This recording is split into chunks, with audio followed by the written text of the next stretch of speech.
Hello kids, we welcome you to our KIDSLAND family. So kids, as usual, our teacher Mamo Kanu is in touch today to do today's lesson for you. So let's hand over the program to our teacher. Yes, Joanna, today we are talking about the story of Elijah. Now let's go to today's lesson. Elijah, the great heart of Israel. During the reign of Jehoshaphat, 4th king of Judah, and Ahab, 6th king of Israel, after the division of the kingdom, there came out of Gilead Elijah, a prophet of the Lord. 2 of the kings of Judah, and all of the kings of Israel had been wicked men. And the Lord sent Elijah to Ahab, king of Israel, to tell him that there should be no rain for years in the land of Israel, and then only as Elijah should ask for it. Ahab was more wicked than the kings that reigned before him, and had built a temple for the god Baal in Samaria. Because he would seek to destroy Elijah, the Lord told his prophet to go to the brook Cherith that ran into the Jordan, and there he would take care of him. Thou shalt drink of the brook, and I have commanded the ravens to feed thee there, said the Lord. And so it was. Morning and evening the ravens came bringing bread and meat,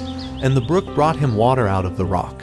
But as there was no rain, the brook at last dried up, and there was a great famine. Ravens bringing food to Elijah. Then Elijah was told to go to Zarephath, for a woman there had been told to feed him, and he went at once. As he came near the city gate, he saw a woman gathering sticks, and he asked her to bring him a cup of water and a little bread.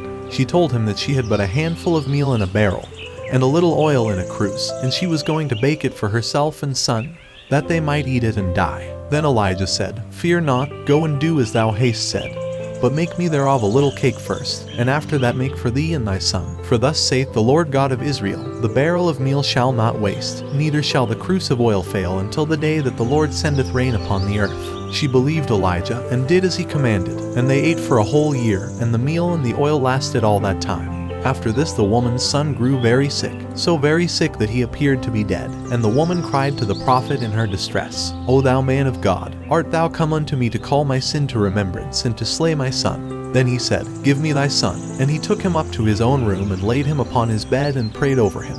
Then he stretched himself upon the child 3 times, and cried, O Lord my God, I pray thee let this child's soul come unto him again. And God heard Elijah, and the soul of the child came to him again, and he revived. Then he gave the boy to his happy and grateful mother, saying, See, thy son liveth. In the 3rd year of the famine the Lord said to Elijah, Go, show thyself to Ahab, and I will send rain on the earth. As Elijah went he met a good man named Obadiah, who was governor of the king's house. This man worshipped the Lord, and when Ahab's wicked wife, Jezebel, tried to kill all the Lord's prophets, he hid 100 of them in 2 caves and kept them alive with bread and water. He was seeking grass and water for the king's horses, and when he saw Elijah he fell on his face and said, Art thou my lord Elijah? I am. Said Elijah, Go, tell thy lord, behold, Elijah is here. Obadiah was in distress at this command, for he knew that the king would kill Elijah if he found him, and he could not think that Elijah would be brave enough to meet the king. Or he thought perhaps the Spirit of the Lord would carry him away, and he alone would have to meet the anger of the king.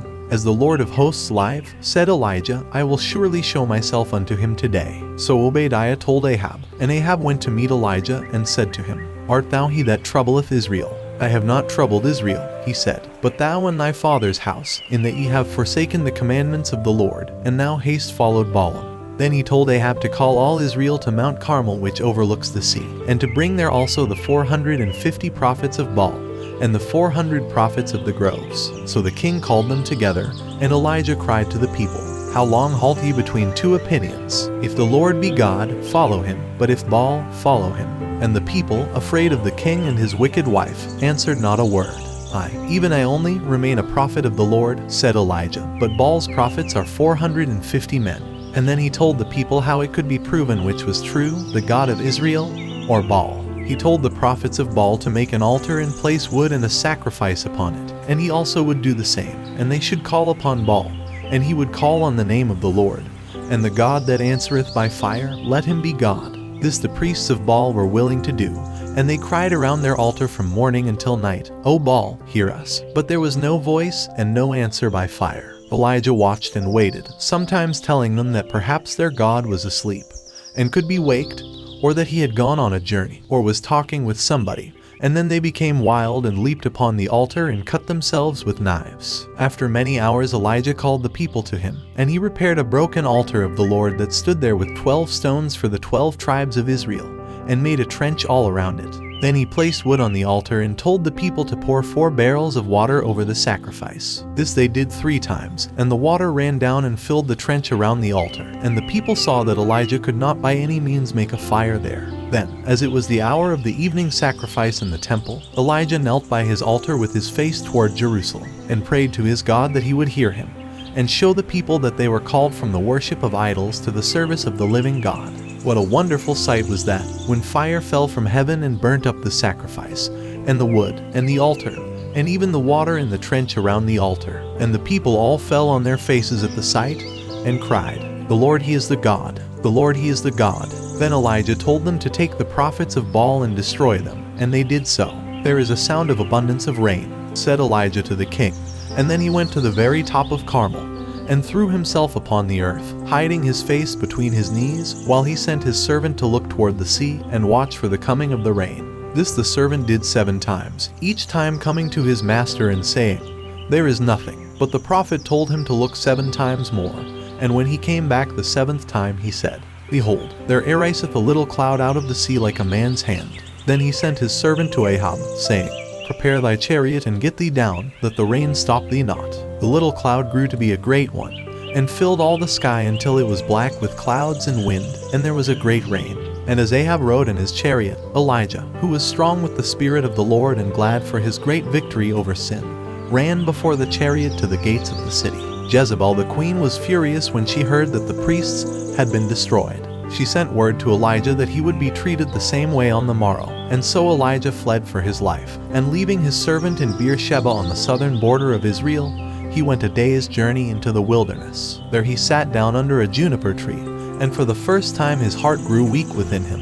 "It is enough," he said. "Now, O Lord, take away my life, for am I not better than my fathers?" Perhaps he was discouraged because he was tired and hungry, for he fell asleep. And when he awoke it was because an angel touched him, saying, "Arise and eat." And he looked, and there was a cake just baked on the hot coals, and a bottle of water close beside him. So he ate and drank, but he was not yet rested, and he fell asleep again.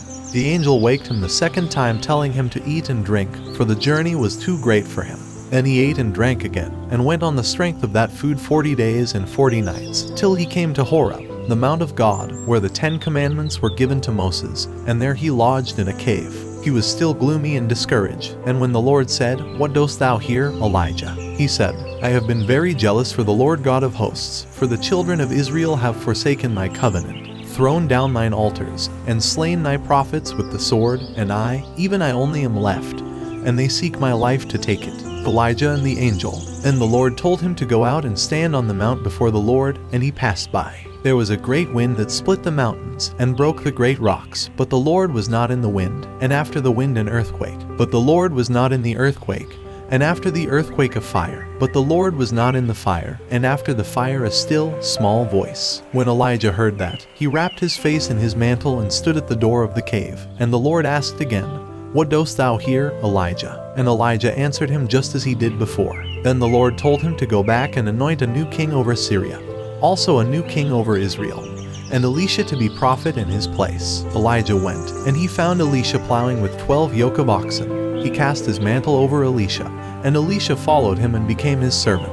When Elijah came back to his own country, he found there had been war between Israel and Syria, and Ahab had grown hard of heart again. He and his wicked wife Jezebel had taken the vineyard of Naboth away from him because Ahab wanted it for a garden, and they had caused the death of Naboth. So when Elijah came, he found Ahab in the vineyard, and said, "Hast thou killed and also taken possession?" And he told him that he should die where Naboth died. "Hast thou found me, O mine enemy?" cried the king. "I have found thee," answered Elijah. And he spoke to him the word of the Lord, that he should be destroyed out of Israel with his whole family. Then Ahab repented, and the Lord spared his life 2 years. But later his wife Jezebel came to a dreadful end, with the 70 sons of Ahab. When the time came for the Lord to take his servant to himself, Elijah wished to be alone.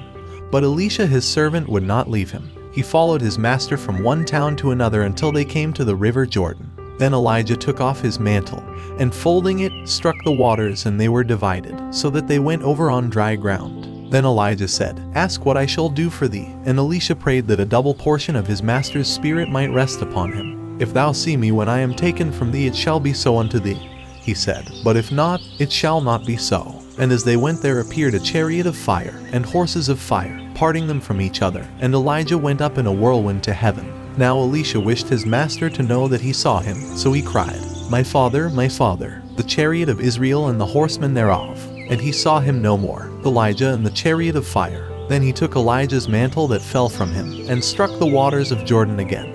And they parted, and he went over, and he knew that the power of the old prophet's spirit had been given to him. 50 young men, sons of the prophets, saw him return. And they said, the spirit of Elijah doth rest on Elisha. And they bowed themselves to the ground before him. So kids, today we learned a lot about the story of Elijah. We hope that your life will get many things from this. If you are not connected to our website yet, connect to our website today and subscribe to our YouTube channel. Then you can watch as soon as we post a video. This is the KIDSLAND family.